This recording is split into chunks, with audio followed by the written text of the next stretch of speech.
자, 동의보감 등 수많은 한의학 서적에서 으뜸으로 꼽히는 한약재, 바로 인삼이죠. 네. 와, 귀한 약재다. 가격도 비싸다. 자, 인삼 우리 뭐 예로부터 많이 접해왔고 익숙한 약재이긴 하지만 좀 알쏭달쏭 의아한 부분도 많은 것 같아요. 그러니까요. 인삼이 그 부르는 이름도 네. 워낙 많고 아, 맞아요. 또 누군 먹어라, 누군 먹으면 안 먹지 된다. 말아라. 뭐 이런 여러 가지 정말 헷갈리는 정보들이 많이 있는데 네. 오늘은 원장님들께 이 삼에 대해서 질문을 드려보겠습니다. 네.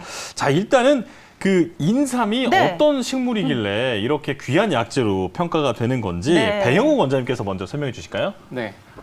인삼은 드lum나무과의 인삼 속에 해당하는 식물의 뿌리를 이야기하고 있고요. 예. 사실 뭐 워낙 유명하기 때문에 네. 그 인삼을 뭐 한 번도 본 적이 없다 이런 분은 아마 없으실 거라고 생각합니다. 네. 네. 학명으로는 그리스어로 파낙스 진생이라고 해서 파낙스가 모든 약이라는 그런 뜻을 가지고 있어서 만병통치약의 그런 개념처럼 그렇게 사용되고 있고요. 예. 그리고 인삼은 이제 그 재배 방식에 따라서 밭에서 재배했을 때 인삼이라고 하고요. 네. 그리고 산에서 재배를 했을 때 산양삼이라고 하고요.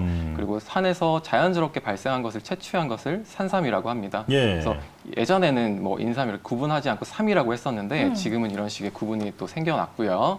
그리고 인삼 같은 경우 우리나라 인삼이 워낙 유명하기 때문에 네. 우리나라에만 인삼이 있다고 생각하시는 분들도 많은데요. 실제로 우리나라의 인삼을 고려 인삼이라고 하고 캐나다나 미국 쪽의 인삼을 미국삼이라고 하고 중국에는 전칠삼이라고 하고 또 일본 쪽에서는 죽절삼이라고 해서 각기 좀 다른 형태와 그 효능을 가진 그런 인삼들이 있습니다. 예. 그래서 그 중에서 효능으로는 한국의 고려 인삼이 가장 으뜸으로 뽑히고 있고요. 네. 그래서 인삼의 가장 중요한 성분은 이제 사포닌인데 사포닌은 그 13가지 종류의 사포닌이 포함되어 있는 복합체로서 이제 진세노사이드라는 그런 성분이 있습니다. 네. 그 성분이 5.22% 함유되면서 가장 인삼에서 중요한 성분이고요.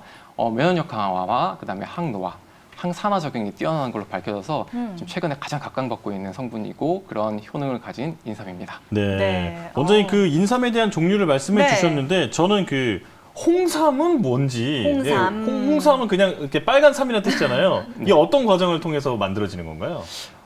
인삼이 이제 제조되는 그런 방식에 따라서 또 네. 이름이 또 다양하거든요. 아, 네. 그래서 아까 금방 말씀하신 것처럼 네. 홍삼 먼저 말씀드리자면 네. 홍삼 같은 경우는 이제 수삼을 증기로 쪄서 말린 것을 얘기하는데요. 그렇게 되면 그 색깔이 붉은색으로 바뀌면서 또 거기 안에 들어있는 그런 사포닌 등의 유효 성분이 더 올라가는 그런 효능이 있습니다. 오. 그 외에도 보통 수삼이라고 해서 밭에서 채취한 그걸 말리지 않고 그대로 먹는 것을 수삼이라고 얘기하고요. 예. 그 자체로 보존되어 있기 때문에 효능은 좋지만 보관이 어려운 그런 단점이 있고요.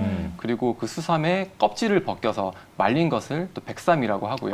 그래서 그거 같은 경우는 이제 보관이 워낙 용이한 장점이 있고요. 네. 홍삼에서 사실 더 많이 이제 가공을 하면 9번 찌고 9번 말리게 되면 네. 흑삼이라는 또 검은색이 흑삼. 되는 와.